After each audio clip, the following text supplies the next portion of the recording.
तो आज का अपना टॉपिक रहेगा सेल बायोलॉजी।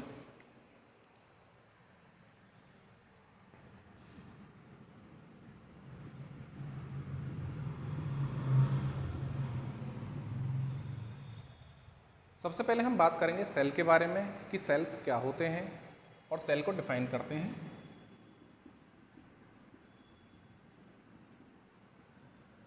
देखिए, सेल जो होता है उसे क्या कहा जाता है? कोशिका कहा जाता है। और कोशिकाएं जो होती हैं वो सभी सजीवों की संरचनात्मक तथा कार्यात्मक इकाइयां होती हैं।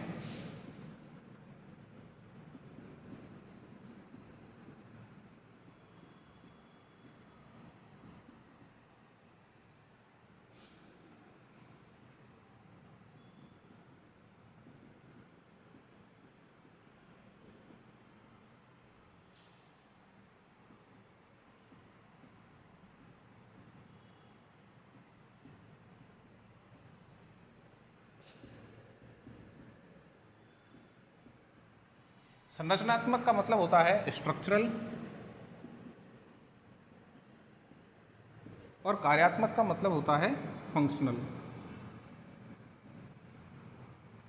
यानी कि एक जो कोशिका होती है वो सजीव के अंतर्गत पाई जाने वाली संरचनात्मक इकाई होती है, अर्थात जीवों का जो निर्माण होता है वो किसकी सहायता से होता है? कोशिकाओं की सहायता से होता है। जितने भी जीव डेवलप होते हैं वो सभी किससे बने हुए होते हैं? कोशिकाओं से बने हुए होते हैं। और जितने भी कार्य उनके शरीर में किए जाते हैं, जैसे सुनना, देखना, बोलना, चलना या किसी भी प्रकार का अन्य कार्य, वो सब किसके माध्यम से होते हैं? उन्हीं कोशिकाओं के माध्यम से होते हैं। इसलिए कहा जाता है कि कोशिकाएं जो होती है वो जीवों की संरचनात्मक तथा कार्यात्मक इकाइयां होती हैं। इंग्लिश में यदि बात करें तो a cell is a fundamental structural and functional unit of living organism, यानी किसी भी जो सजीव होता है उसकी संरचनात्मक तथा कार्यात्मक इकाई कोशिकाएं होती हैं। कोशिकाओं की जो स्टडी होती है उसे सेल बायोलॉजी कहा जाता है। Study of cell.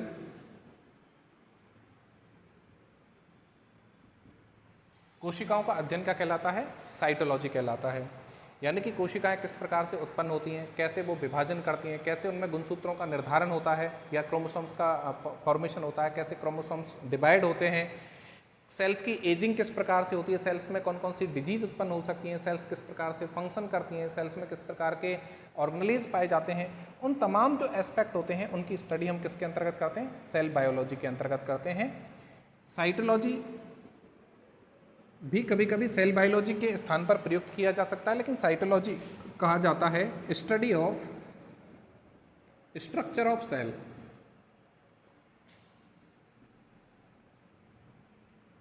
यानी कि कोशिका की संरचना का जो अध्ययन होता है वो क्या कहलाता है? साइटोलॉजी कहलाता है। यानी कि एक कोशिका बाहर से दिखाई देने में किस प्रकार की है, कोशिका दिखती कैसी है, उसकी संरचना का अध्ययन करना क्या कहलाता है? साइटोलॉजी कहलाता है। तो मेरे हिसाब से आपको ये क्लियर हुआ होगा साइटोलॉजी मतलब क्या है। साइटोलॉजी से तात्पर्य होता है कि कोशिका की संरचना किस प्रकार की है, उसका अध्ययन हम यहाँ पे करते हैं। सेल बायोलॉजी के अंतर्गत हम किसका स्टडी करते हैं? कंप्लीट सेल की स्टडी करते हैं, जिसमें कोशिका के सभी प्रकार के जो पहलू होते हैं उनका हम क्या करते हैं? अध्ययन करते हैं। फादर ऑफ सेल बायोलॉजी के रूप में सीपी स्वानसन को जाना जाता है।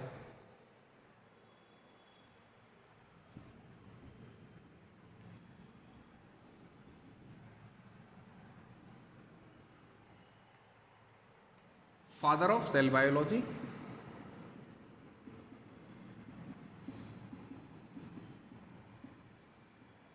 सीपी स्वानसन,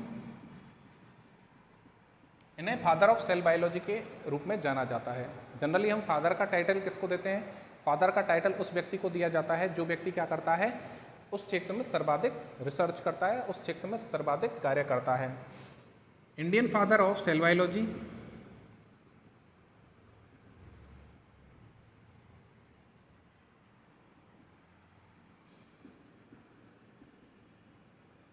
ये किसे जाना जाता है? ए.के. शर्मा को।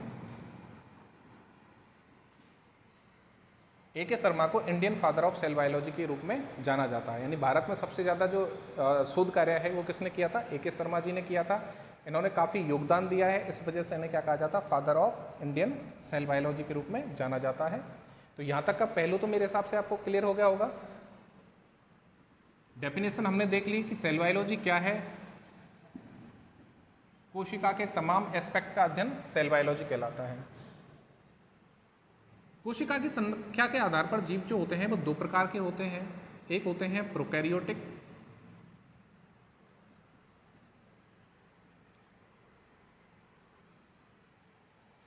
और दूसरे होते हैं यूकैरियोटिक। कोशिका की संरचना के आधार पर, ध्यान से सुनिए, कोशिका की संरचना के आधार पर जो जीव होते हैं वो दो प्रकार के होते हैं। एक होते हैं आपके प्रोकैरियोटिक जीव, दूसरे होते हैं आपके यूकैरियोटिक जीव। ठीक है ना, प्रोकैरियोटिक ऑर्गेनिज्म और दूसरे हैं यूकैरियोटिक ऑर्गेनिज्म।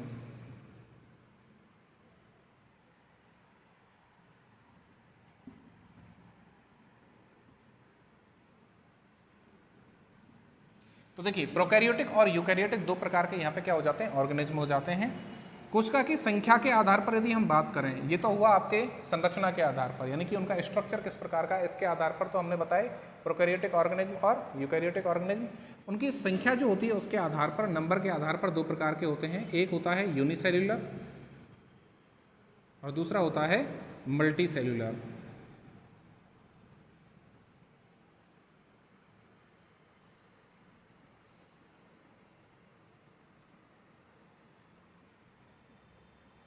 तो देखिए, इन सभी जो हमारे सामने दिए गए जो पॉइंट्स हैं इनके बारे में भी हम क्या करेंगे, अब चर्चा करने वाले हैं। सबसे पहले हम बात करेंगे प्रोकैरियोटिक ऑर्गेनिज्म क्या होते हैं और यूकैरियोटिक ऑर्गेनिज्म क्या होते हैं, इनके बारे में। लेकिन उससे भी पहले मैं आपको एक बार इन दोनों के बारे में बता देता हूँ, क्योंकि ये एक छोटा सा कंसेप्ट है। देखिए, यूनिसेल्यूलर जो ऑर्गेनिज्म होते हैं उन्हें कहा जाता है एक कोशिकीय जीव,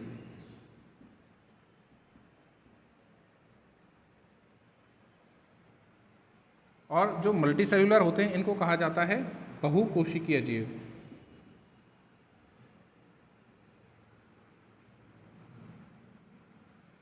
एक कोशिकीय जीव का तात्पर्य क्या होता है कि बे जीव जो कि एक कोशिका से जिनका शरीर बना हुआ होता है वो क्या कहलाते हैं, एक कोशिकीय जीव कहलाते हैं। अगर मैं एक कोशिकीय जीवों के बारे में बात करूं तो देखिए, प्रोकैरियोटिक और यूकैरियोटिक को हम बाद में देख लेंगे, इसके तुरंत बाद में एक कोशिकीय जो जीव होते हैं वे कैसे जीव होते हैं। जैसे मान लीजिए हम बात करते हैं किसकी,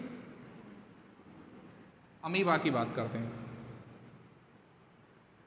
तो अमीबा को यदि आप देखते हैं तो अमीबा जो होता है वो कैसा होता है, एक कोशिकीय जीव होता है। ये अमीबा के अंतर्गत क्या हो गया, इसका स्यूडोपोडिया, जिसे हम हिंदी में बोलते हैं कूटपाद, इसका साइटोप्लाज्म जीवद्रव्य कहा जाता है। ये इसका हो गया न्यूक्लियस, जिसे केंद्रक कहा जाता है। केंद्रक जो होता है वो किसी भी कोशिका में क्या करता है, उसके जो कार्य होते हैं उनका निर्धारण करता है या कोशिका को कंट्रोल करने का कार्य करता है। तो देखिए, एक कोशिकीय जीव अपने जीवन की समस्त जो प्रक्रियाएं होती हैं, जीवन के लिए आवश्यक जितनी भी प्रक्रियाएं होती हैं उनको वो सब किस में कंप्लीट कर लेते हैं, सिर्फ एक कोशिका के अंतर्गत कंप्लीट कर लेते हैं। यानी कि इनके अंतर्गत जो भी इनके जीवन से संबंधित आवश्यक प्रक्रियाएं होती हैं वो सब किसके माध्यम से कंप्लीट की जाती हैं, इन्हीं एक कोशिका के अंतर्गत कंप्लीट कर ली जाती हैं। तो एक कोशिकीय जो जीव होते हैं इनका क्या होता है, स्वतंत्र अस्तित्व संभव होता है, फ्री एग्जिस्टेंस होता है। ठीक है, इसके साथ साथ में जीवन के लिए जितनी भी उपापचयी क्रियाएं होती हैं या मेटाबॉलिक जो प्रोसेस होती हैं उनको ये एक कोशिका में ही कंप्लीट कर पाते हैं।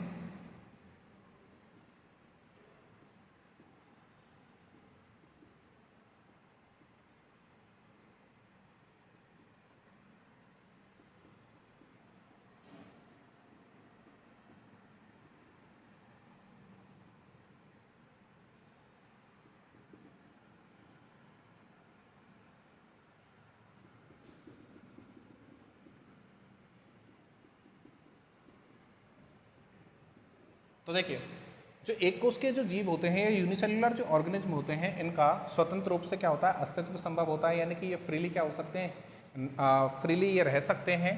और जितने भी इनके अंतर्गत वाइटल एक्शंस होते हैं वो सभी किस में होते हैं, एक सिंगल सेल के अंतर्गत क्या हो जाते हैं, कंप्लीट हो जाते हैं। यानी कि जो भी जीवन के लिए इनमें आवश्यक प्रक्रियाएं होती हैं, जो भी इनके लिए आवश्यक पैरामीटर्स होते हैं, वो सभी केवल एक सिंगल सेल के अंतर्गत यहाँ पे क्या हो जाते हैं, पूरे हो जाते हैं। जबकि मल्टी सेल्यूलर कोशिकाओं के अंतर्गत मल्टी सेल्यूलर यदि जीवों के अंतर्गत हम बात करते हैं तो इन जीवों का जो शरीर होता है वो क्या होता है, एक से ज़्यादा सेल्स का बना हुआ होता है, एक से ज़्यादा सेल्स का बना हुआ होता है। और ये सभी सेल्स जो होती हैं वो क्या करती हैं, एक दूसरे के साथ में मिलकर के कार्य करती हैं। तो मल्टी सेल्यूलर जो ऑर्गेनिज्म होते हैं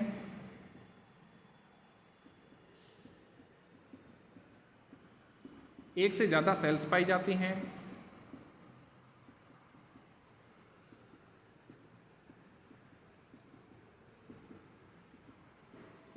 और सभी सेल्स जो होती हैं वो एक दूसरे के साथ में मिलकर के क्या करती हैं, कार्य करती हैं।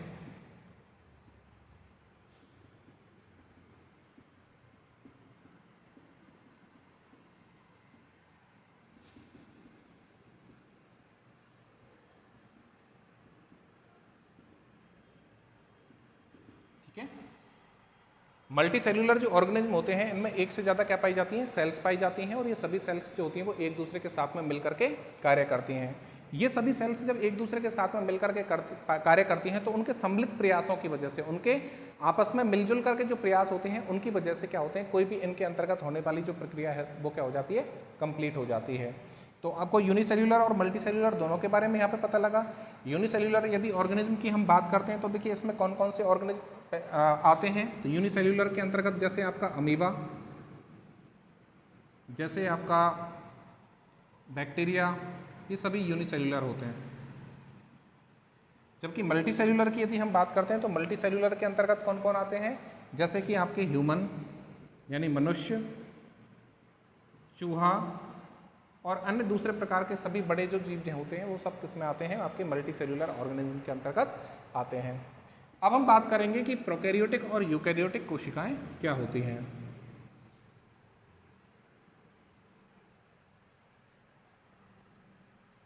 देखिए प्रोकैरियोटिक सेल्स, इनके बारे में हम बात कर रहे हैं। शब्द जो प्रोकैरियोटिक है वो दो शब्दों से मिलकर के बना है। ग्रीक शब्द है प्रो, मीन्स बिफोर, दूसरा शब्द है कैरियन, कैरियन का मतलब होता है न्यूक्लियस।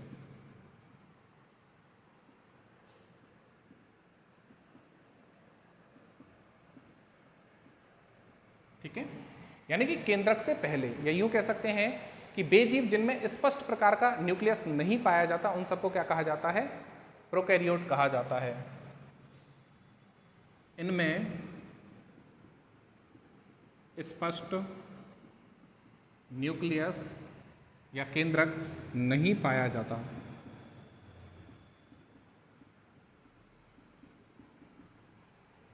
इनमें यानी जो प्रोकैरियोट्स होते हैं इनके अंतर्गत झिल्ली युक्त कोशिकांगों का अभाव होता है।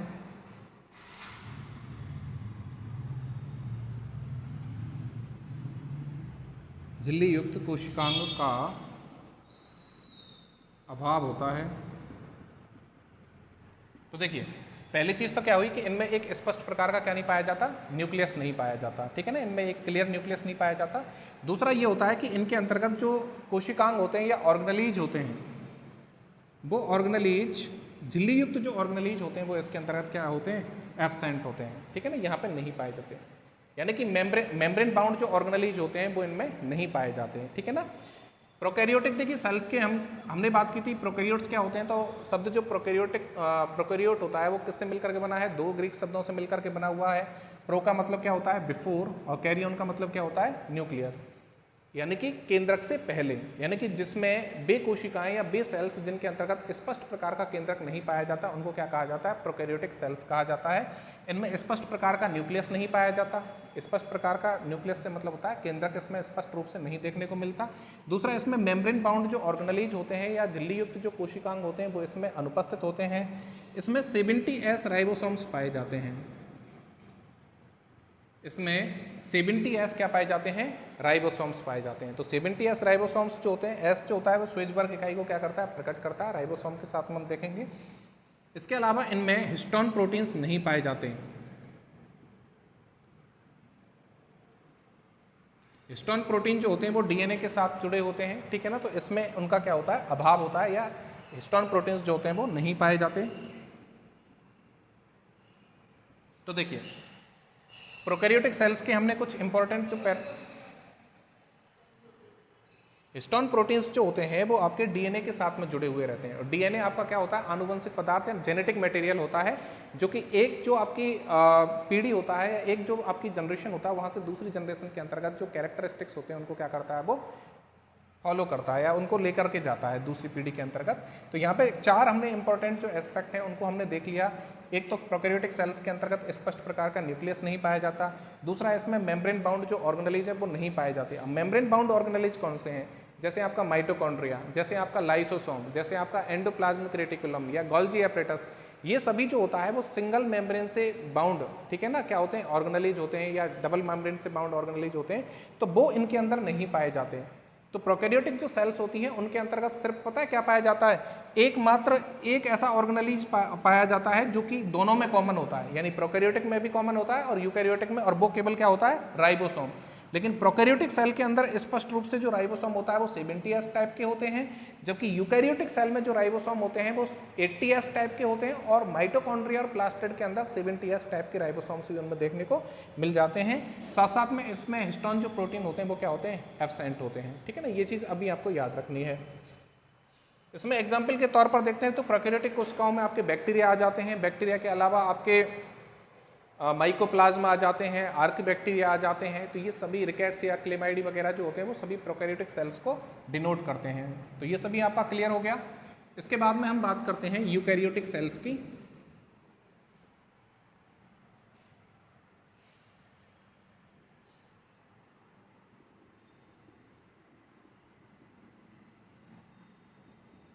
ठीक है, यूकैरियोटिक मतलब देखिए 2 ग्रीक शब्दों से मिलकर के बना है।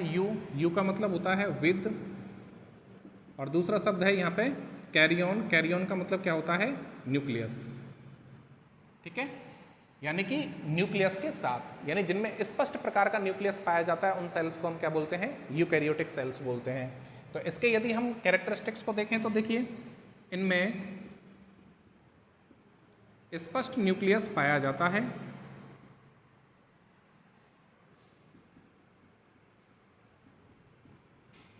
इनमें स्पष्ट प्रकार का क्या पाया जाता है, न्यूक्लियस पाया जाता है, इनमें मेम्ब्रेन बाउंड ऑर्गेनेलिज पाए जाते हैं,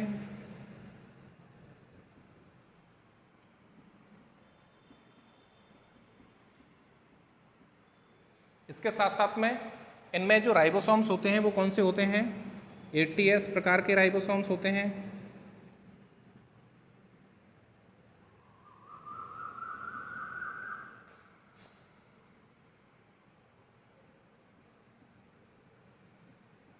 इसके साथ में देखिए इनमें जो क्लोरोप्लास्ट पाया जाता है जो प्लांट के अंतर्गत होता है, और माइटोकॉन्ड्रिया, ठीक है ना, इन दोनों के अंदर क्या होते हैं, 70S राइबोसोम्स भी पाए जाते हैं। तो वो हम जैसे जैसे करके माइटोकॉन्ड्रिया और उनको पढ़ेंगे तो उसमें आपको बता दिया जाएगा, क्योंकि उनको क्या कहा जाता है, सेमी ऑटोनोमस ऑर्गेनेली कहा जाता है, ठीक है ना। इसके बाद में बात आती है हिस्टोन प्रोटीन्स पाए जाते हैं।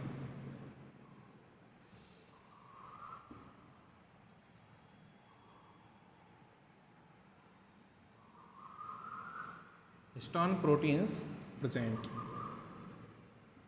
तो देखिए आपने यहाँ पर देखा यूकैरियोटिक सेल्स के बारे में। यूकैरियोटिक जो सेल्स होती हैं या यूकैरियोटिक जो कोशिकाएं होती हैं, इसमें देखिए हमने यूकैरियोटिक शब्द को यहाँ पे क्या किया है, ब्रीफ किया है।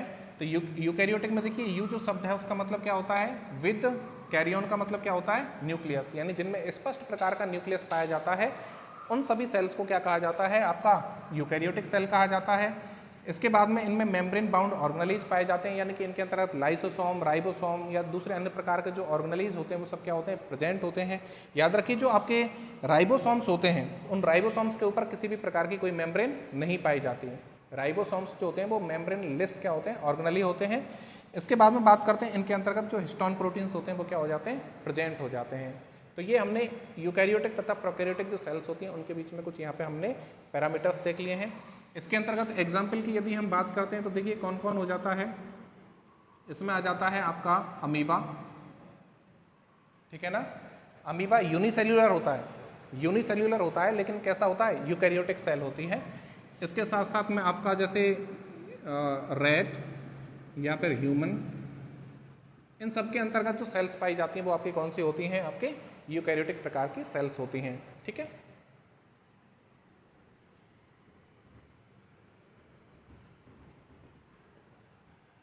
सेल से संबंधित कुछ और एस्पेक्ट के बारे में मैं यहाँ पे आपको बता देता हूँ।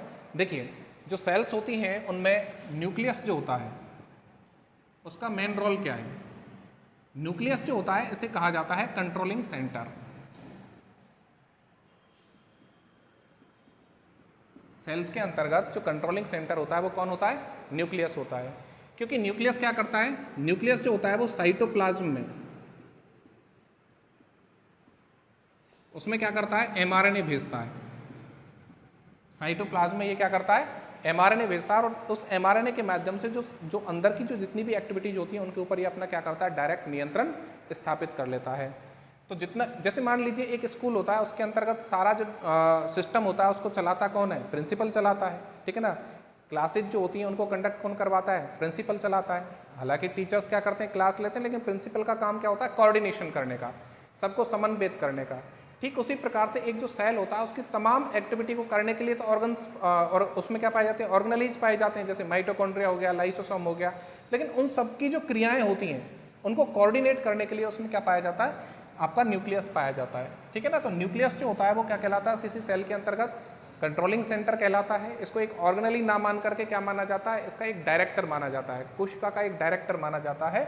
और ये साइटोप्लाज्म के अंतर्गत क्या करता है? एमआरएनए भेजता है, और उस एमआरएनए के माध्यम से क्या करता है? उसकी जो वाइटल एक्टिविटीज होती हैं उनके ऊपर अपना नियंत्रण करता है। अब हम बात करेंगे कुछ साइंटिस्ट के बारे में जिन्होंने इस क्षेत्र में काफ़ी योगदान दिया है। तो सबसे पहले हम चर्चा करते हैं उन साइंटिस्ट के बारे में जो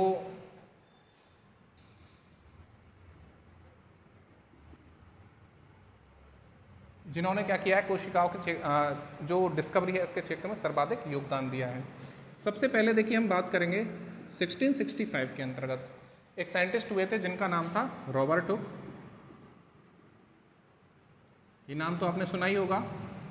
रॉबर्ट हुक नाम के जो साइंटिस्ट थे, इन्होंने खुद के द्वारा बनाए गए माइक्रोस्कोप में एक प्लांट होता है जिसका नाम होता है क्वेरकस सुबेर, या जिसे कहा जाता है स्पेनिश ओक।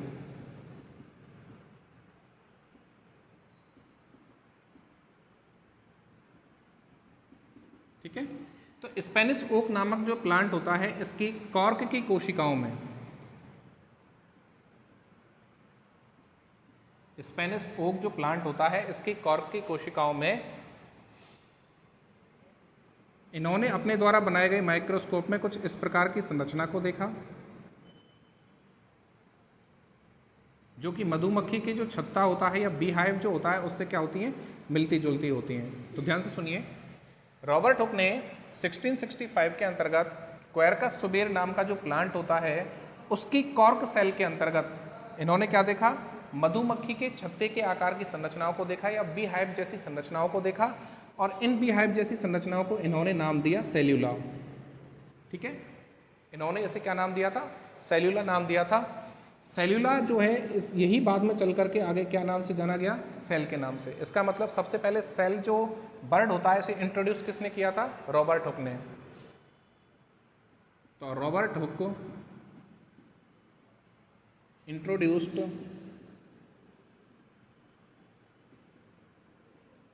टर्म सेल, यानी इन्होंने सबसे पहले कौन सा शब्द दिया था? सेल शब्द दिया था। तो आपने ये चीज़, आपको ये पता लग गया होगा कि रॉबर्ट हुक ने क्या किया था। रॉबर्ट हुक ने स्पेनिश ओक नाम का जो पौधा होता है इसका साइंटिफिक नेम होता है क्वेरकस सुबेर। इस क्वेरकस सुबेर प्लांट जो होता है इसकी कॉर्क कोशिकाओं के अंतर्गत इन्होंने सबसे पहले किसको देखा था? एक मधुमक्खी के छत्ते के आकार की कोशिकाओं संरचना को देखा था, और इस संरचना को इन्होंने क्या नाम दिया था? सेल्यूला नाम दिया था। यानी इसकी एक जो सिंगल संरचना होती है ना, इसे इन्होंने सेल्यूला नाम दिया था। और इस सेल्यूला जो होता है इसका मतलब होता है कंपार्टमेंट या सेल, ठीक है ना। तो इसे बाद में सेल के नाम से जाना गया। तो ये चीज़ क्लियर हो गई आपको। यहाँ पे देखिए, तो इसका मतलब क्या हुआ कि सबसे पहले जो सेल शब्द को देने का जो क्रेडिट जाता है वो किसको जाता है? रॉबर्ट हुक को जाता है। क्योंकि रॉबर्ट हुक जो थे उन्होंने सेल को बाहर से देखा। रॉबर्ट हुक जो थे उन्होंने सेल को कहाँ से देखा? बाहर से देखा, यानी कि उन्होंने सिर्फ उसकी स्ट्रक्चर की क्या करी थी? स्टडी करी थी। तो रॉबर्ट हुक ने जब इसकी सेल की स्टडी करी, इसकी केवल स्ट्रक्चर की स्टडी करी थी, तो यहाँ पे क्या हुआ? बायोलॉजी की एक नई जो ब्रांच है वो निकल करके सामने आई, जिसे कहा जाता है साइटोलॉजी। ठीक है, साइटोलॉजी का मतलब क्या हुआ? Study of structure of cell, यानी कोशिका की जो संरचना होती है उसकी स्टडी जो होती है उसे क्या कहा जाता है? साइटोलॉजी कहा जाता है। चूंकि रॉबर्ट हुक ने सबसे पहले इसकी संरचना को देखा था, तो इसलिए क्या होता है, संरचना के ऊपर बहुत ज़्यादा अध्ययन की वजह से या रिसर्च की वजह से इन्हें क्रेडिट दिया जाता है किस चीज़ का, फादर का, ठीक है ना। तो इन्हें कहा जाता है फादर ऑफ साइटोलॉजी। सबसे ज़्यादा जो रिसर्च वर्क किया था वो किसने किया था, रॉबर्ट हुक ने किया था। किसके ऊपर, इसकी संरचना के ऊपर। इस वजह से इन्हें क्या नाम दिया जाता है, इन्हें कहा जाता है फादर ऑफ साइटोलॉजी। जो इनके द्वारा जो सेल देखी गई थी वो किसकी थी, कॉर्क की सेल्स थी। और ये सारी की सारी जो सेल्स थी वो कैसी थी, डेड सेल्स थी, मरी हुई कोशिकाएं थी। इसलिए इन्होंने सबसे पहले जो कोशिकाएं देखी थी वो कैसी कोशिकाएं थी, मृत कोशिकाएं थी या डेड सेल्स थी। तो यहाँ पे हम इस चीज को लिख देते हैं कि ही डिस्कवर्ड डेड सेल्स, ठीक है ना। इन्होंने जो कोशिकाएं देखी थी वो कैसी कोशिकाएं थी, डेड सेल्स थी। तो डेड सेल्स को सबसे पहले देखने का जो क्रेडिट जाता है वो किसको जाता है, रॉबर्ट हुक को जाता है। इसके बाद में हम बात करते हैं कि देखिए रॉबर्ट हुक जो थे, उन्होंने जब संरचना को देखा तो बाहर की केवल वो बाउंड्री को देख पाए थे। रॉबर्ट हुक केवल बाउंड्री को देख पाए थे। और बाउंड्री जो होती है आज के एस्पेक्ट में यदि हम बात करें, आज के यदि एस्पेक्ट में हम बात करें तो उस बाउंड्री को किस नाम से जाना जाता है, उस बाउंड्री को हम नाम देते हैं सेल वॉल, ठीक है ना। तो डिस्कवरी ऑफ सेल वॉल का जो क्रेडिट जाता है वो किसको जाता है, रॉबर्ट हुक को, ठीक है ना। ये रॉबर्ट हुक थे जिन्होंने क्या किया था, सबसे पहले सेल वॉल जो थी उसे क्या किया था, डिस्कवर किया था, ठीक है। तो रॉबर्ट हुक नाम के जो साइंटिस्ट थे, उस रॉबर्ट हुक नाम के साइंटिस्ट ने क्या किया था, सबसे पहले इसको डिस्कवर किया था, ठीक है ना। कई जगह पर इसमें SWK ही मिलता है, कई जगह पर कुछ मिलता है, कोई इश्यू नहीं है। तो यहाँ पे देखिए रॉबर्ट हुक थे, उन्होंने सबसे पहले कौन सा शब्द दिया था, सेल शब्द दिया था। इन्होंने चूंकि इसकी संरचना को सबसे पहले देखा था, इसलिए फादर ऑफ साइटोलॉजी के रूप में भी किसे जाना जाता है, आपके रॉबर्ट हुक को जाना जाता है। इन्होंने सबसे पहले जो कोशिकाएं देखी थी वो कैसी कोशिकाएं थी, मृत कोशिकाएं थी, डेड सेल्स थी। और इन्होंने जो कोशिकाएं देखी थी उनकी इन्होंने सबसे पहले किसको देखा था, बॉल को देखा था, बाउंड्री को देखा था। इस वजह से रॉबर्ट हुक को सेल बॉल की खोज करने का क्या दिया जाता है, क्रेडिट दिया जाता है। इन्होंने एक पुस्तक लिखी थी, यानी बुक लिखी थी इन्होंने, और उस बुक का नाम है माइक्रोग्राफिया। रॉबर्ट हुक ने सबसे पहले एक पुस्तक लिखी थी 1665 के अंतर्गत, जिसका नाम है माइक्रोग्राफिया। तो माइक्रोग्राफिया नाम की जो पुस्तक है उसके अंतर्गत रॉबर्ट हुक ने क्या किया था, अपने जो शोध थे या अपने जो रिसर्च थे उन रिसर्च को इन्होंने क्या किया, यहाँ पे पब्लिश किया था, ठीक है ना। तो माइक्रोग्राफिया नामक पुस्तक जो होती है वो इनका पब्लिकेशन है, book published by Robert Hooke, ठीक है। तो रॉबर्ट हुक के द्वारा जो पुस्तक लिखी गई उसका नाम क्या है, माइक्रोग्राफिया है, जिसके अंतर्गत इन्होंने अपने तमाम एस्पेक्ट के बारे में बताया था। अब हम बात करेंगे एक और दूसरे साइंटिस्ट के बारे में जिनका नाम है एंटोन वॉन ल्यूवेनहॉक। याद रखिए रॉबर्ट हुक जो थे इनको भी क्या था, इन्होंने जो अपनी जो डिस्कवरी करी थी वो किसके आधार पर की थी, खुद के द्वारा बनाए गए माइक्रोस्कोप के आधार पर की थी। तो कुछ चीज़ें इसमें इंपॉर्टेंट हो जाती है। एक तो इसका सन हो जाता है, यानी कोशिका की खोज सर्वप्रथम कब हुई थी, 1665 के अंतर्गत हुई थी। इनकी बुक का नाम क्या है, तो माइक्रोग्राफिया हो गया। सबसे पहले डेड सेल को किसने देखा, रॉबर्ट हुक ने देखा, ठीक है ना। रॉबर्ट हुक की वजह से जो साइंस की नई ब्रांच निकल कर के आई उसे क्या कहा जाता है, साइटोलॉजी कहा जाता है। और सबसे पहले सेल शब्द को देने का क्रेडिट किसको जाता है, रॉबर्ट हुक को जाता है।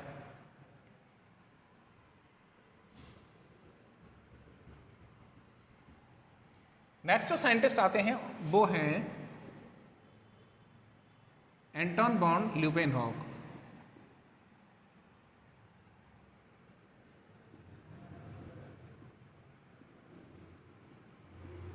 एंटोन वॉन जो ल्यूवेनहॉक होते हैं साइंटिस्ट हैं, इनको जनरली हम किस रूप में ज़्यादा जानते हैं, ल्यूवेनहॉक के नाम से ज़्यादा जानते हैं। एंटोन वॉन जो ल्यूवेनहॉक है इन्हें फादर ऑफ माइक्रोस्कोपी,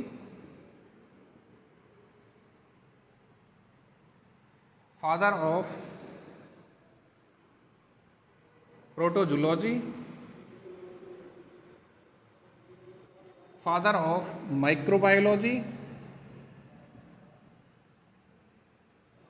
और फादर ऑफ बैक्टीरियोलॉजी के रूप में जाना जाता है। माइक्रोस्कोपी के फादर इसलिए कहा जाता है क्योंकि इन्होंने माइक्रोस्कोप की खोज में अपना बहुत ज़्यादा, या इन्वेंशन जो था उसमें इन्वेंशन के साथ साथ में उसके डेवलपमेंट में क्या किया था, बहुत ज़्यादा रोल प्ले किया था। प्रोटोजोन्स के ऊपर इन्होंने सबसे ज़्यादा रिसर्च किया था उस टाइम पर, तो इसलिए इनको फादर ऑफ प्रोटोजोलॉजी के रूप में भी जाना जाता है। माइक्रोबायोलॉजी के फादर के रूप में इसलिए जाना जाता है क्योंकि इन्होंने सबसे पहले जिस लिविंग सेल को इन्होंने देखा था और वो सेल किसकी थी, बैक्टीरिया की सेल थी, तो इन्हें फादर ऑफ माइक्रोबायोलॉजी के रूप में भी जाना जाता है। और चूंकि बैक्टीरिया को इन्होंने देखा था सर्वप्रथम, इसलिए क्या था, बैक्टीरिया की खोज के क्रेडिट के लिए इन्हें क्या कहा जाता, फादर ऑफ बैक्टीरियोलॉजी के रूप में जाना जाता है। एंटोन बोन जो ल्यूवेनहॉक थे, इन्होंने क्या किया था, माइक्रोस्कोप के ऊपर सबसे ज़्यादा रिसर्च वर्क किया था। तो मैं चलिए थोड़ा सा आपको पहले माइक्रोस्कोप के बारे में भी बता देता हूँ। माइक्रोस्कोप क्या होता है? माइक्रोस्कोप जो होता है उसे कहा जाता है हिंदी में सूक्ष्मदर्शी। ठीक है, सूक्ष्मदर्शी क्या होता है?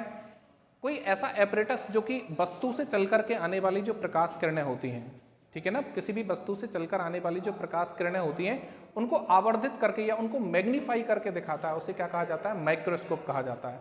तो microscope is an instrument which magnify the rays which comes from the object. ठीक है ना, जो किसी ऑब्जेक्ट से चल करके आने वाली जो प्रकाश किरणें होती हैं उनको वो क्या कर देता है, मैग्नीफाई कर देता है, उनको बड़ा करके दिखाता है। तो ऐसा एपरेटस जो होता है वो किस रूप में जाना जाता है, उसे कहा जाता है माइक्रोस्कोप। तो माइक्रोस्कोप के डेवलपमेंट में इन्होंने अपना काफ़ी अहम रोल प्ले किया था। ये एक डच मर्चेंट थे और क्या करते थे, पहले के टाइम पे जो व्यापारी थे उनको सोने चांदी के क्या मिलते थे, सोने चांदी के सिक्के या इस प्रकार की चीज़ें मिलती थी। ये क्या करते थे, बड़े क्रिएटिव टाइप के थे, तो ये क्या करते थे, जो सोने चांदी जो इनको मिलता था तो जनरली ये क्या करते थे, उनको पिघला करके और खुद का माइक्रोस्कोप तैयार किया करते थे। ठीक है ना, तो इनके ज़्यादातर माइक्रोस्कोप काय के थे, सोने चांदी के बने हुए थे, जो कि आज के ज़माने में बहुत टेढ़ा काम है। ठीक है ना। दूसरी बात ये थी कि इन्होंने RBC, sperm,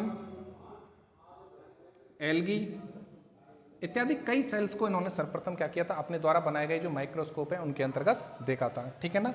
RBC red blood कॉर्पल्स को कहा जाता है। स्पर्म आप जानते ही हो, ये क्या होता है, मेल गैमीट होता है। एल्गी इत्यादि इन सभी संरचनाओं को इनको देखने का क्रेडिट दिया जाता है। एक चीज़ साथ में हम यहाँ पे डिस्कस करते हैं कि जो ये आपके क्या नाम है